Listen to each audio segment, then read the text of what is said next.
cordial saludo a cada uno de ustedes. Una vez más nos volvemos a encontrar y juntos vamos a poder estudiar el mensaje de la palabra de Dios. Así es que vamos a ir a la primera carta de San Pedro, capítulo 1, de los versículos 13 al 21, y leo yo de la Biblia de las Américas este pasaje que nos dice así: Por tanto, preparen su entendimiento para la acción. Sean sobrios en espíritu, pongan su esperanza completamente en la gracia que se les traerá en la revelación de Jesucristo.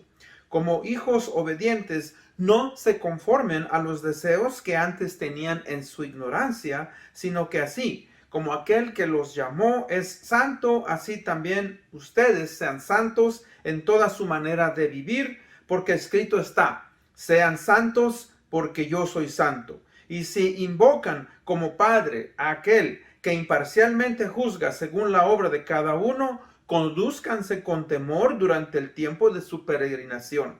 Ustedes saben que no fueron redimidos de su vana manera de vivir heredada de sus padres, con cosas perecederas como oro o plata, sino con sangre preciosa como de un cordero sin tacha y sin mancha, la sangre de Cristo. Porque Él estaba preparado desde antes de la fundación del mundo, pero se ha manifestado en estos últimos tiempos por amor a ustedes. Por medio de Él son creyentes en Dios, que lo resucitó de entre los muertos y dio gloria, de manera que la fe y la esperanza de ustedes sean en Dios. Señor, bendiga su palabra. Vayamos en oración. Padre, te damos las gracias en este día, en esta hora, por darnos el privilegio y la oportunidad de venir ante ti para estudiar el mensaje de tu palabra. Bendito Señor, este llamado que ahora recibimos no solamente es a la esperanza, una esperanza viva en Cristo Jesús, pero también, Señor, a santificarnos, Padre, y a vivir en Cristo, Señor, la vida que nos ha sido dada en Cristo. Gracias por esto. Abre nuestra mente, nuestro entendimiento. Permítenos, Señor, estudiar este mensaje. En Cristo Jesús pedimos esto. Amén.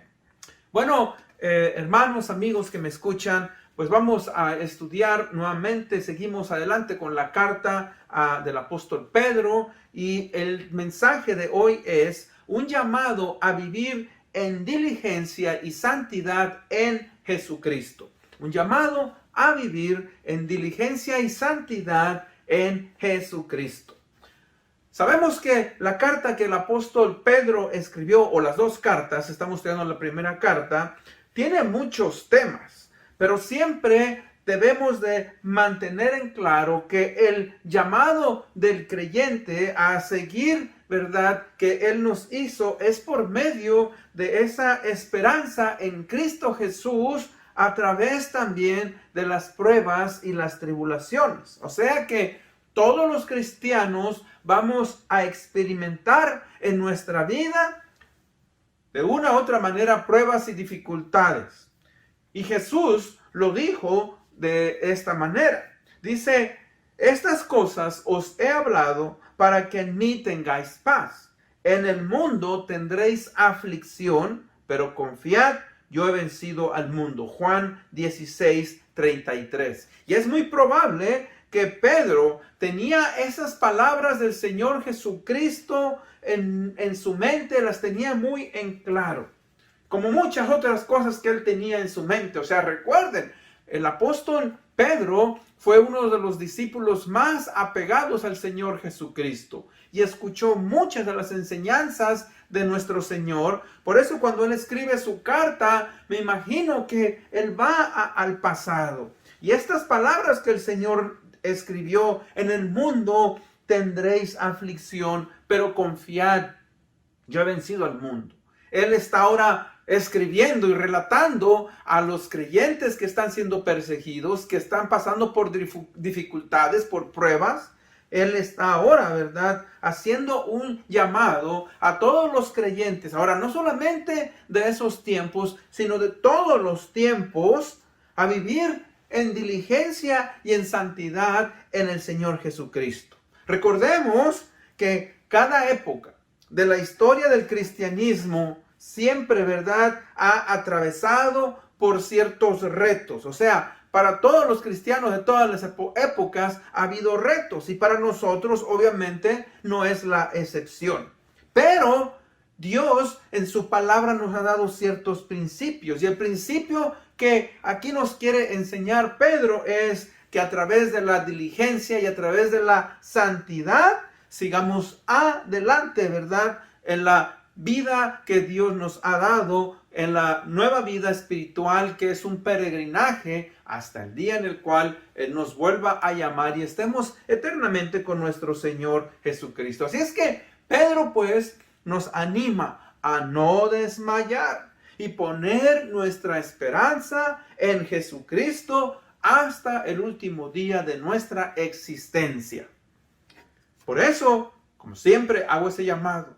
Si usted aún no ha recibido al Señor Jesucristo, si usted no ha entregado su vida, ¿verdad? Haga eso, arrepiéntase de su manera de vivir, entregue su vida y, ¿verdad? Busque una iglesia, intérese a una iglesia cristiana y viva la vida en compañerismo con otros cristianos. Ahora, vamos al punto número 1. El punto número 1 es una mente puesta o preparada para la acción. Por eso dice Pedro, por tanto, preparen su entendimiento para la acción. Sean sobrios en espíritu, pongan su esperanza completamente en la gracia que se les traerá en la revelación de Jesucristo. O sea que tenemos que entender algo. Cuando Él está hablando aquí, ¿verdad? De que nos preparemos nuestro entendimiento para la acción, ¿verdad? Pedro, está dando a entender ciertas cosas. O sea, recordemos que la vestimenta en los tiempos en los cuales Pedro, Pablo y todos los discípulos que escribieron cartas, esa vestimenta era muy diferente a la que nosotros hoy tenemos. La mayoría, y tanto hombres como mujeres, usaban túnicas. Y esas túnicas pues eran largas hasta los tobillos. Y cuando ellos iban a hacer alguna acción, si tenían que correr, si tenían que levantar algo, pues tenían que ceñirse, tenían que fajarse, ¿verdad? Y tenían que prepararse para la acción. Y eso obviamente es lo que Pedro está queriéndonos decir. O sea, de la acción física a la acción del pensamiento. Ahora, muchas personas que no son creyentes o los que no son creyentes consideran que nosotros los cristianos somos gente solamente religiosa, pero que somos ignorantes de los asuntos de este mundo. Pero eso no debe de ser así.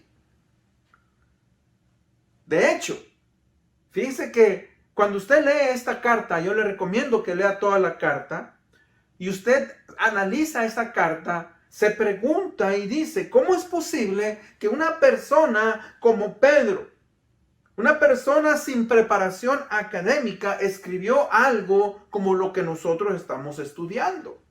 Ahora, mire, vamos a ir a Hechos 4:13. Leo yo Hechos 4:13. Reina Valera dice, entonces viendo el denuedo de Pedro y de Juan, sabiendo que eran hombres sin letras y del vulgo, se maravillaban y les reconocían que habían estado con Jesús. La Nueva Versión Internacional dice, los gobernantes, al ver la osadía o confianza con que hablaban Pedro y Juan, y al darse cuenta que eran gente sin estudios ni preparación, quedaron asombrados y reconocieron que habían estado con Jesús. Ahora, allí, si usted se da cuenta, esta gente está sorprendida a ver la manera en la cual Pedro y Juan están hablando, dando un discurso. De hecho, el primer discurso que el apóstol Pedro da después del día de Pentecostés es un gran discurso donde se convierten aproximadamente 3,000 personas. O sea que dice que ellos quedaron asombrados, estaban sorprendidos. ¿Y cómo es posible? Dice que estas personas que son del vulgo, de ahí usamos la palabra vulgar. La palabra vulgar quiere decir que no tiene educación, que no tiene un conocimiento o el conocimiento que tiene superficial, en cierta manera que es ignorante. que no saben comportarse en ciertas áreas. Por eso cuando a veces nuestros padres nos decían, no seas vulgar, o la gente, este es un vulgar, o sea, que no sabía cómo comportarse. Ahora, eso es lo que dice ahí, ¿verdad? Hombres sin letras y del vulgo. Pero ahora la gente está sorprendida de ver cómo es su comportamiento. Ahora, pregunta, ¿cómo es que Pedro y Juan ahora están hablando con una gran confianza? Están hablando de una manera muy diferente. Bueno, recuerde que un cristiano, una persona que ha recibido al Señor Jesucristo, es transformado por medio del poder del Espíritu Santo de muchas maneras. Y una de ellas es la manera de pensar. Por eso dice ahí, ¿verdad? Preparen su entendimiento para la acción. Debemos, hermanos, tener una mente de una manera en la cual vemos la vida por medio del filtro del Evangelio y de la palabra de Dios. Tenemos ahora muchas áreas en nuestras vidas que nos retan a ver la vida de una manera diferente a la cual la veíamos antes. El cristiano, fíjese, tiene que considerar muchas áreas del pensamiento humano, y el apóstol Pablo fue un campeón. El apóstol Pablo, cuando usted lee sus cartas, él constantemente está observando y está viendo cómo es que la gente en la cual él visita se comporta. Y nosotros tenemos que aprender de esa manera. O sea que, fíjese, el cristiano tiene que entender la filosofía, tiene que entender cómo es que piensa la psicología, cómo es que piensa el modernismo, el posmodernismo, cómo es que el comunismo, el socialismo, el secularismo, el darwinismo, la revolución sexual y tantas cosas que nos afectan hoy en día. Fíjese que tristemente muchos cristianos solo quieren refugiarse, ¿verdad?, en las cuatro paredes de su templo e ignoran los asuntos importantes con los cuales estamos luchando en la comunidad, en la nación y en todo el mundo. ¿Sí? Mire, por ejemplo, cada vez que hay elecciones, ¿cómo debemos de reaccionar a las elecciones? Cuando se habla del aborto, cuando se habla de la migración, cuando se habla del divorcio, cuando se habla del alcoholismo, de la drogadicción, de la educación, de los juegos de azar, tantas cosas. Por eso es importante que el cristiano, ¿verdad?, analice y piense. No, hermanos, debemos de decir, bueno, yo solamente me concentro en la Biblia, y la Biblia es nuestro libro de texto y debemos de estudiar la palabra de Dios, pero el cristiano debe de saber y pensar cómo es, ¿verdad?, que otras maneras que se infiltran en el mundo y que hoy, ¿verdad?, se viven, deben de ser analizadas. O sea, Pablo dice, escudriñadlo todo, retened lo bueno y rechazar lo malo. Tener cuidado, fíjense. O sea que cuando uno viene a la iglesia, cuando nosotros estudiamos y venimos a la iglesia a escuchar, fíjese que debemos de venir con una mente crítica. Una mente crítica es una mente abierta. Lo que dice el predicador debemos de considerarlo, analizarlo. Fíjese que la predicación no termina cuando el pastor dice, bueno, vamos a orar y amén, y todo el mundo se va a su casa. La predicación continúa a través de la semana, en la noche. Usted estudia. Y aquellas palabras que no entendió, aquello que el predicador dijo y le reta a usted, usted debe de analizarlo. Debemos de venir con una mente crítica, no una mente criticona. La mente criticona, ¿verdad?, es la que dice, ay, mira, el hermano trae la misma camisa, la hermana trae esos zapatos. Olvídese de eso. Una mente crítica analiza, ¿verdad?, lo que está sucediendo. Por eso dice, ceñid los lomos de vuestro entendimiento, sed sobrios, esperad por completo en la gracia que se os traerá. Dice en la Biblia de las Américas, preparen su entendimiento para la acción. Y fíjese que una manera de expresar que vamos a entrar en acción es que nos enrodamos, ¿no es cierto?, las mangas. Vamos a trabajar y nos enrollamos las mangas. O sea, que debemos de aprender, mis hermanos, también a ser sobrios. Dice, sed sobrios. Ahora, sed sobrios es la habilidad de ver la vida de una manera diferente, de una manera seria. No podemos andar con locuritas nosotros los cristianos. Analizamos lo que se nos dice, lo que vemos en la televisión, lo que nuestros hijos nos cuentan, lo que la gente nos habla.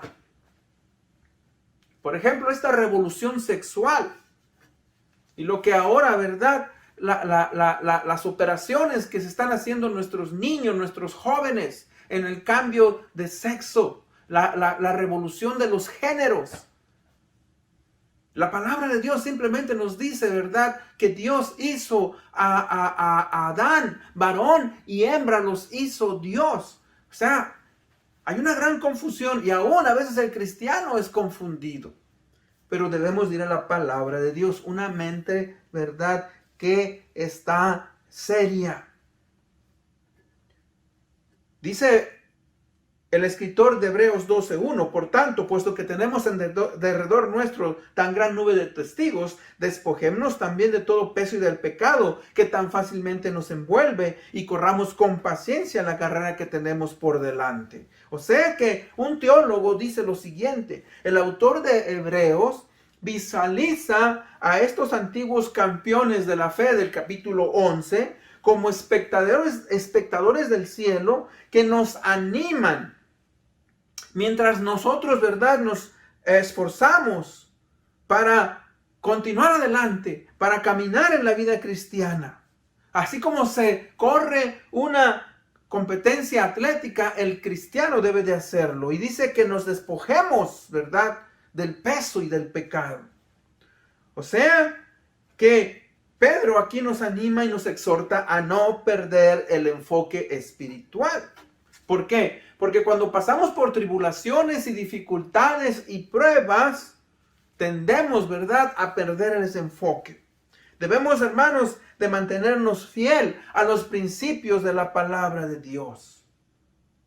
Debemos, ¿verdad?, de seguir adelante. Por eso la iglesia es esencial y es importante. Cuando usted no está siendo fiel a la iglesia, cuando usted, ¿verdad?, no se congrega con otros cristianos, cuando usted no ve la importancia por la cual Cristo instituyó la iglesia, estamos, ¿verdad?, haciendo a un lado el mandato de Dios. No estamos, ¿verdad?, viviendo conforme a lo que la palabra de Dios nos dice. Ahora nos vamos a enfermar y a veces no vamos a poder asistir por otras circunstancias, pero recuerde, debemos de ser fieles. Nos exhorta, ¿verdad?, fíjese, a no dejar, ¿verdad?, de que nuestras actividades se concentren en nuestra relación con Dios. No pongamos otras actividades por encima de nuestra iglesia.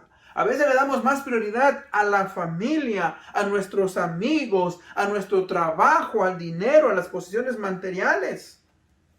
Recuerde, dice que nosotros ahora, ¿verdad?, somos llamados a vivir de esa manera. Ahora, dice el 14, como hijos obedientes, no se conformen a los deseos que antes tenían en su ignorancia. Así es lo que estamos diciendo. Ahora somos como hijos obedientes. Hemos sido adoptados por el Padre para ser hijos y vivir en obediencia. Y ya no podemos, ¿verdad?, vivir en los deseos que antes vivíamos, dice, en cuanto a la ignorancia. Ahora ya hemos recibido, ¿verdad?, una manera diferente de vivir.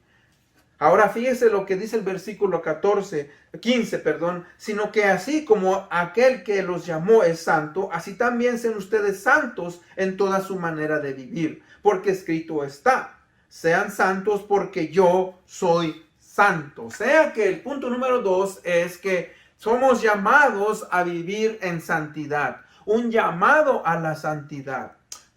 Mire, en el momento del proceso de la salvación, somos santificados o apartados posicionalmente. O sea, esto quiere decir que somos salvos del castigo final del pecado. Dios nos declara libres de pecado para siempre. Eso es lo que se llama en teología santificación posicional. Ahora, después de esto, vivimos todavía en este mundo, comienza la santificación progresiva.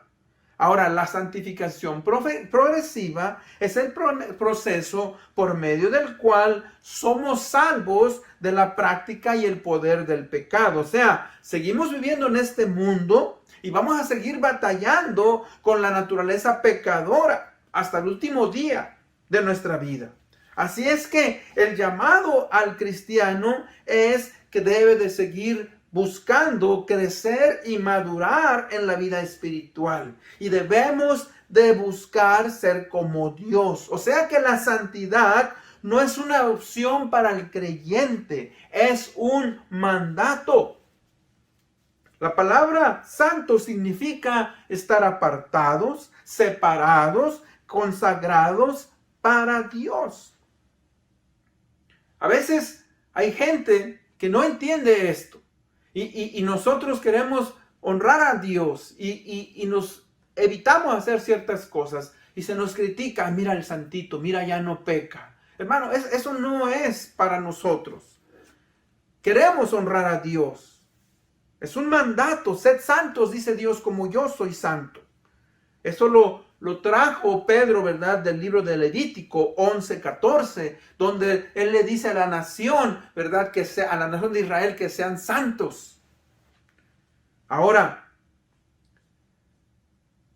nosotros pues, como santos que somos, simplemente estamos apartados, separados del pecado, de la maldad. No queremos ofender a Dios.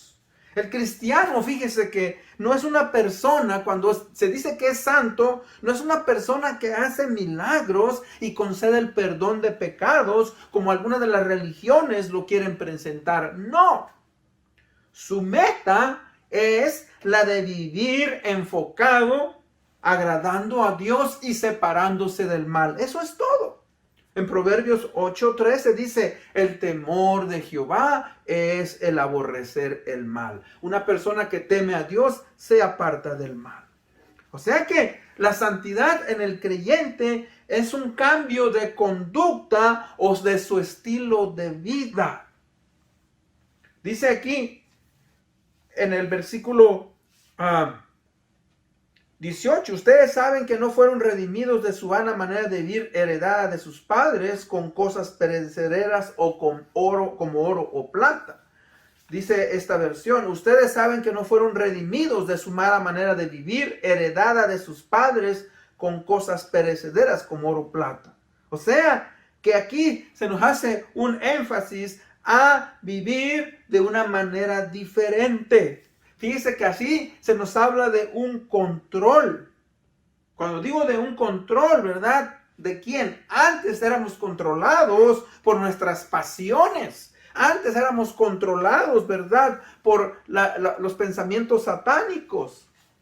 Pero ahora el llamado, ¿verdad?, que Dios nos hace es a conformarnos y a tratar de vivir la vida como Dios quiere. Es un proceso. Fíjese que es un deseo de ser como Dios. Dios no tiene pecado. Dios, ¿verdad?, no es tentado por el pecado y Él no incita a nadie a pecar. De hecho, es un requisito, fíjese, que Dios nos está dando aquí. Es un requisito para la iglesia. Y cuando digo de la iglesia, recuerde, la iglesia, ¿verdad?, está formada por los miembros del cuerpo de Cristo que han sido regenerados por el Espíritu Santo y que buscan vivir conforme a la voluntad de Dios. Ahora, fíjese que esa iglesia se va a desposar con Cristo Jesús. Y en Efesios 5:27 dice la Nueva Versión Internacional, para presentársela a sí mismo una iglesia radiante, sin mancha ni arruga, ni ninguna otra imperfección, sino santa e intachable. O sea que aquí Él nos está diciendo que debemos, fíjese, buscar vivir en santidad. No podemos vivir en pecado. Cuando una persona vive en pecado y se goza en el pecado, aún no ha recibido, no ha entendido, ¿verdad?, lo que es el arrepentimiento.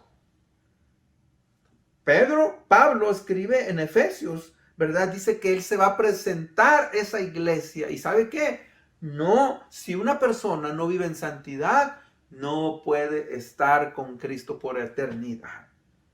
O sea que él lo está hablando ahí. Ahora, algo que quiero mencionar también, porque dice, no fueron redimidos de su humana manera de vivir, heredada de sus padres. Ahora, ¿qué es lo que está diciendo ahí? Recuerde, no es que, ¿verdad?, nuestros padres en realidad no nos aman, no nos quieren. Simplemente está diciendo que cuando nosotros nacimos, ¿verdad?, heredamos una herencia. La herencia que tenemos es una herencia pecadora. Por eso es que somos pecadores, porque Adán y Eva pecaron. Ellos son nuestros primeros padres, nuestros padres federales, y a partir de ahí la raza humana viene, ¿verdad?, y se establece en esta tierra. Y todo ser humano que nace a través de un hombre y una mujer hereda esa, ¿verdad?, parte pecadora, el pecado natural, el pecado que todos venimos a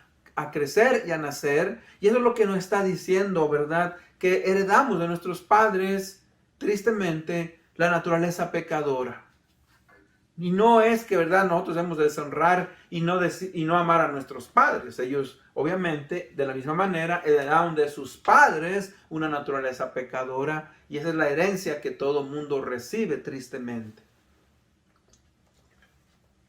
Ahora, punto número 3. Fíjese que ese llamado es un llamado a vivir en este mundo en el temor y la reverencia de Dios. Dice el pasaje ahí 17, sabiendo que fuisteis rescatados de vuestra vana manera de vivir. O sea que el llamado a vivir ahora es el vivir de una manera piadosa, o sea, conforme Dios quiere. Dios, ¿verdad?, nos dice que el precio que fue pagado por nuestra redención es un precio altísimo. No fuimos nosotros, ¿verdad?, salvos solamente para recibir salvación y vida eterna, sino que hemos sido llamados para vivir conforme al llamado que Dios nos hace. O sea que una persona que dice que recibe al Señor Jesucristo y vive conforme a la vieja manera, no puede decir, ¿verdad?, que está viviendo conforme al llamado que Él nos hace. ¿Por qué? Recuerde, porque esa preciosa sangre que Cristo Jesús derramó en la cruz del Calvario nos limpia de todo pecado y nos lleva a vivir de una manera diferente. Decía antes que esa heredad de nuestros padres fue por medio de la naturaleza pecadora. Pero ahora el creyente viene a ser un hijo de Dios. El creyente hereda la naturaleza espiritual por medio del Padre. Y ahora vivimos en esta tierra de una manera diferente. Y Cristo opera en nosotros ese cambio que nosotros queremos o debemos de tener. Ahora dice, la preciosa sangre de un cordero sin tacha y sin mancha, la sangre de Cristo. Óigame. Pedro nos habla, ¿verdad?, del estado de pecado en el cual nosotros nacimos, pero que Cristo Jesús nació, ¿verdad?, sin pecado. Fíjese que Cristo Jesús fue sin mancha y sin contaminación. Por eso es que Él es nuestro Redentor, por el que al morir por nosotros nos redimió, o sea, nos compró, pagó el precio del pecado, para que usted y yo pudiéramos ser libres y ahora vivir para una vida en santidad, para honrar y glorificar a Dios. Un cordero, dice, sin mancha y sin pecado. En el Antiguo Testamento, ¿verdad?, se sacrificaba, de ahí viene, ¿verdad?, la Pascua donde se sacrificaba un cordero sin mancha, limpio, y se ponía esa sangre, el poste de la puerta, se ponía esa sangre, y cuando venía el ángel que quitaba la vida al primogénito, pasaba por encima. Y de la misma manera, la sangre de Cristo Jesús nos limpia de todo pecado, y ahora, ¿verdad?, nosotros no somos ya condenados. Ahora, hay algo muy importante también. Dice que, recuerda que nos habló en el capítulo 1, que en ese mismo capítulo fuimos elegidos según el previo conocimiento de Dios. Bueno, aquí nos habla que dice, el cual estaba preparado desde antes de la fundación del mundo, ya destinado desde antes de la fundación del mundo. O sea que el trabajo redentor del Señor Jesús no es como dicen algunos, bueno, el plan A falló, ahora usamos el plan B. No. O sea, Dios ya desde antes de la fundación del mundo sabía que Adán y Eva iban a pecar en el jardín de Edén, sabía que la humanidad iba a heredar ese estado de pecado y que ahora había, ¿verdad?, que proveer de un Salvador, y ese es Jesucristo. O sea que Cristo Jesús, la salvación, la muerte de Cristo Jesús fue planeada desde antes de la fundación del mundo. Por eso cuando Cristo Jesús va a la cruz del Calvario, no solamente muere, pero también resucita para que todo aquel que en Él crea no se pierda, sino reciba salvación y vida eterna. Y dice, mediante el cual creéis en Dios. Dice, por medio de Él son creyentes en Dios, que lo resucitó de entre los muertos y le dio gloria de manera de la fe, que la fe y la esperanza de ustedes sean en Dios. Fíjese que Cristo es entonces nuestra motivación para continuar adelante en este mundo. Claro que en este mundo hay dificultades. Claro que en este mundo, ¿verdad?, hay pruebas. Claro que en este mundo vamos a pasar por momentos difíciles. Pero en Él, ¿verdad?, podemos seguir adelante. Recuerde, es el poder que dice ahí que levantó a Cristo de los muertos y le resucitó. Y ese es el mismo poder que protege al creyente. Le permite seguir firme, le permite seguir adelante. En ese llamado que Dios nos hace, en esa elección que Dios hizo por nosotros. Por eso es que usted y yo debemos de perseverar hasta lo último, sabiendo, ¿verdad?, que no seremos decepcionados. En conclusión, ¿cómo podemos resistir a las pruebas y las tentaciones y las dificultades en esta vida? Muchas veces vamos a pasar por grandes pruebas, por grandes tribulaciones, hasta el punto que tal vez, ¿verdad?, no vamos a querer seguir adelante en la vida cristiana. No vamos a querer confiar en Dios. Vamos a querer abandonar la vida cristiana. Pero recuerde, miren lo que dijo Pablo. Pablo en 2 de Timoteo 1:12 dice, por lo cual también sufro estas cosas, pero no me avergüenzo, porque yo sé bien en quién he creído y estoy convencido de que Él es poderoso para guardar mi depósito hasta aquel día.